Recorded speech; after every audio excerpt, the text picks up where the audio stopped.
Hey everybody, this is D Hunter, bringing another action figure review.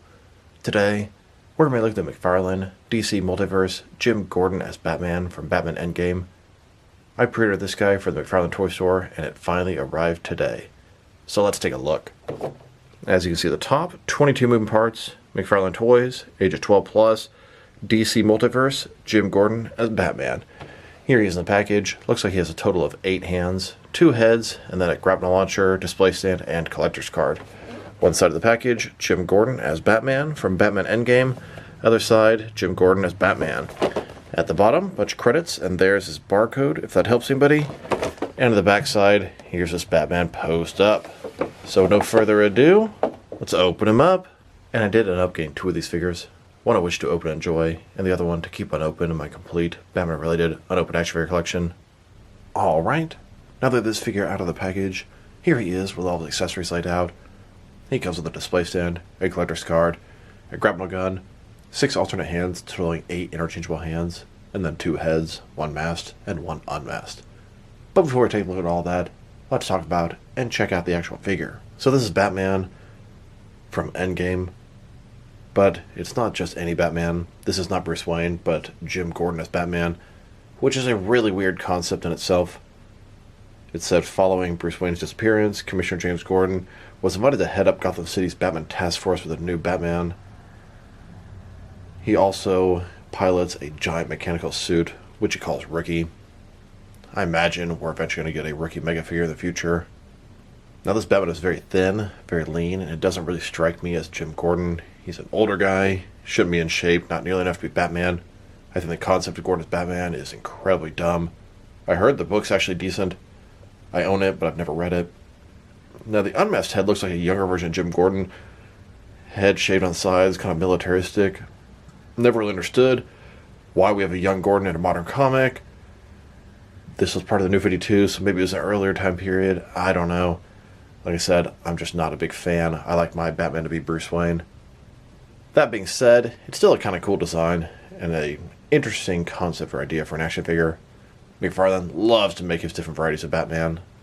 So let's take a look. Starting with his face here. Now the head I think is fantastic. It's a little bit smaller, a little bit thinner. Would be a fantastic head sculpt for a Dick Grayson Batman. Eyes are white with the lenses, ears sort of medium in length. Like I said, just as a whole, he just feels thin. Arms, he has a little bit of yellow. The yellow belt kind of going to the side. He has a little pouch here that I think should hold his grapnel launcher, but of course, this one is completely sealed at the top. Not going to happen. Bat symbol on the chest. Very thin, very lean body. Kind of reminds me of Terry McGinnis, Batman Beyond. Double jointed elbows, double jointed knees. He looks good, kind of basic, a little bit bland. But man, that's a pretty nice head sculpt.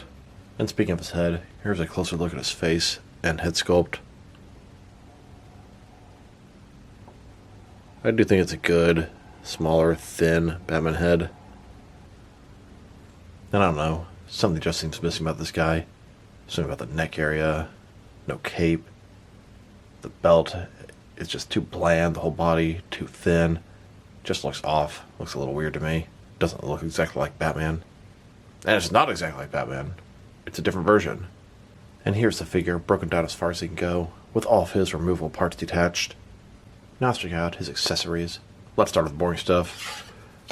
Here's his display stand, typical McFarlane stand, black perfect circle, thin, basic. And here's his collector's card. As you can see, it's an image of Jim Gordon as Batman. Jim Gordon as Batman from Batman Endgame.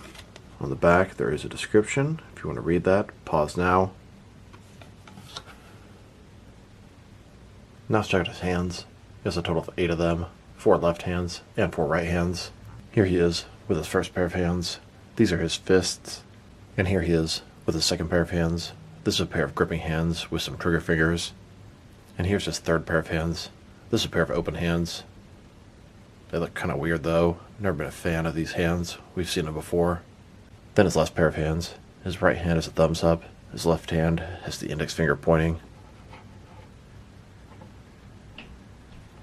Now let's check out his heads. He has 2 of them. One with a Batman cowl, and then one unmasked, a younger, sort of military haircut Jim Gordon. Here he is with his first head. This one has the Batman cowl. And here's his second head. This is the unmasked Jim Gordon head. The sculpt and paint detail look fantastic, but it just does not look like Jim Gordon to me. Now let's check out his grapple launcher. At least I believe that's what it's supposed to be. Sort of a gun-shaped thing here. Good amount of sculpting. It's done as sort of a silver paint job. Got the big batarang thing at the top. Here's Gordon holding and getting reused his grapple launcher. Now I want to check out the reuse between this Jim Gordon as Batman and the John Kent Superman figure. And a lot more is reused than I had realized. Obviously their heads are different. The top part of the torso is different. I believe it's the same base sculpt, just altered for Superman.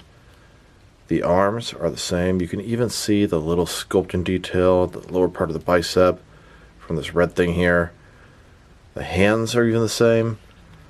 The diaper piece is different. The legs are going to be the same. Of course, Batman has this little pouch out on the top. You can see the same sort of sculpting detail here. Lazy reuse. So, the only difference is the diaper, upper part of the torso, and the heads, and of course the paint job. In addition to Batman and John Kent using this body, it's been used 8 different times in the McFarlane DC Multiverse line, and I guess 9 if you count the Platinum Chase variant of this Jim Gordon as Batman. Now you want to talk about McFarlane scaling issues. Each one of these figures uses the same body, and each one of these figures looks nice on their own, but when put together, Jim Gordon should not be as short as Kid Flash or Impulse. And it's not maybe Gordon's fault. Probably more so Kid Flash and Impulse's fault for being a little bit too big. Now they've taken a pretty good look at both the figure and his accessories. Now let's check out his height. From bottom to the top of his head, staying at about 6.9 inches tall, which can translate to 17.5 centimeters. And if you go to the top of the ears, about 7.2 inches tall. Now for his articulation. Starting with his head, of course, he can rotate from side to side. He can look up about that far, down pretty good amount. Can tilt his head from one side to the other. Shoulders, ball joint, goes out a little bit more than 90 degrees. Up, down, around, all that good stuff. He's got a butterfly joint between his shoulder and chest, increasing range of motion and covering the large gap that would be there. Bicep cut below that. Double jointed elbows. His wrist can rotate and it's going to be hinged. Ball joint his torso. Rotate around, forward and back. Another one in his waist. Rotate around, forward and back. Between the two, very good range of motion in his torso area. My waist is very tight. Get a little more of the torso on him. Legs, complete as the splits. Not a ball joint, McFarlane style hip joints. Rotation is non-existent. They go forward about that far. Back not much. Double jointed knees below that. And his ankle, forward and back. Rotate, tilt, rock, and of course, to articulation. Here's a look at Gordon as Batman in front of a GCPD SWAT van with a rookie suit behind him. And here he is, leading some of his GCPD officers into battle. Now let's check him out. Next to some other action figures, starting off with some other Jim Gordon figures. Here he is, next to the DC Direct version of Jim Gordon in the Batsuit. Then, next to the Mattel DC Multiverse Gordon in the Batsuit. Here are all 3 versions of Jim Gordon in the Batsuit by DC Direct, McFarlane, and Mattel. And now, next to both versions of the R.O.O.K.I.E. R.O.O.K.I.E is a robotic suit that Gordon would sometimes wear when he was Batman, and sometimes it would be automated and work alone and help him. It's a pretty cool suit, I guess. For me, I put these in the back of my Batcave as armored suits that Bruce Wayne sometimes uses. The one on the left is from DC Direct. The one on the right is a Build-A-Figure from Mattel's Multiverse line. Now you bet your ass McFarlane is going to give us a mega figure of the R.O.O.K.I.E eventually. Here he is, next to a DST, or Diamond Select Toys, Gotham Jim Gordon. Then, next to all of my other DC Direct Jim Gordon figures. And now, next to a Mezco 112 Collective Jim Gordon. And here, with a couple of Mattel Gordon figures. Really surprised they never made one in the DC Universe Classics line. And here, next to an older Kenner Jim Gordon. Here are all the different Jim Gordon figures that I have. I believe I have all of them in the 6 and 7 inch scale. I count a total of 16 of them here. Still, McFarlane hasn't made one in their DC Multiverse line, and that does surprise me. Now let's check them out. Next to some other people who have sort of filled in or taken up the mantle of the Bat. At least action figures they've made of them. I personally prefer my Batman to be Bruce Wayne, but they deviate from that from time to time. You have Jim Gordon as Batman, next to Jean-Paul Valley as Batman. Then, next to Terry McGinnis as Batman from Batman Beyond. Here's Thomas Wayne as Batman from Flashpoint. Here he is, next to Two-Face as Batman from Batman Reborn. And here he is, next to Superman as Batman from Speeding Bullets. Then, next to Mattel, Dick Grayson as Batman from Batman and Robin. And now, next to Jason Todd as Batman by DC Direct. This is also from Batman Reborn. Here he is, next to DC Direct, Hugo Strange as Batman. And here he is, next to McFarlane Inc. posing as Batman. Then, next to McFarlane 1966, Alfred as Batman. Then, with a McFarlane 66 Joker as Batman. And now, with the DC Direct R.O.O.K.I.E as Batman. Here's both a Bugs Bunny and a Wile E. Coyote as Batman. And finally, next to a Michelangelo and Donatello for Ninja Turtles as Batman. Now let's check him out. Next to some other recently released McFarlane DC Multiverse figures. Here he is, next to the Batman Beyond versus Justice Lord Superman 2-pack. And here he is, next to the Dark Knights of Steel Batman. Then, next to both versions of the Santa Batman. And now, next to the Entertainment Earth exclusive Gold Label Sketch White Knight Batman, Rebirth Superman, and the Batman Who Laughs. Here's Gordon, next to the Big Bad Toy Store exclusive Gold Label Black White Accent Joker and Martian Manhunter. And here he is, next to the McFarlane Toy Store exclusive Gold Label Patina variant of Superboy Prime and Merciless, and the Jail Cell Joker and Catman. Then, next to the Aquaman and the Lost Kingdom movie wave. And now, next to the Black and Gray Hush Batman and the GameStop exclusive Batman and Batraptor 2-pack Batman. Here's Gordon, next to some recent Walmart exclusive Gold Label figures. We have the Vampire Superman and Green Lantern, then Black Lightning and Captain Atom.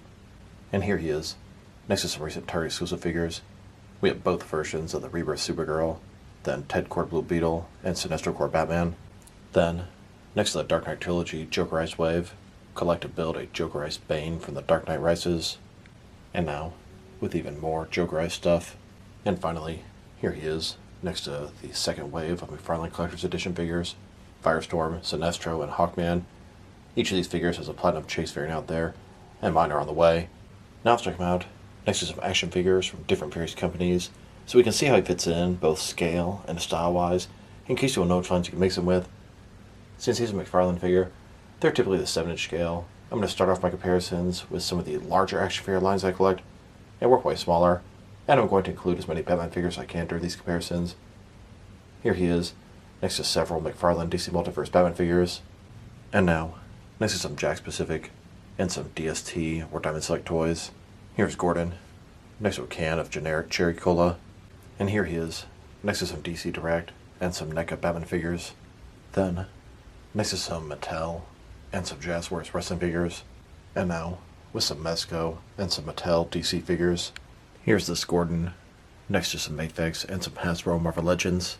And finally, next to some SH Figure Arts, and some Jazzwares Fortnite figures. So overall, this is an okay Batman figure, but personally, I'm not a fan of Jim Gordon as Batman. Frankly, I think it's stupid.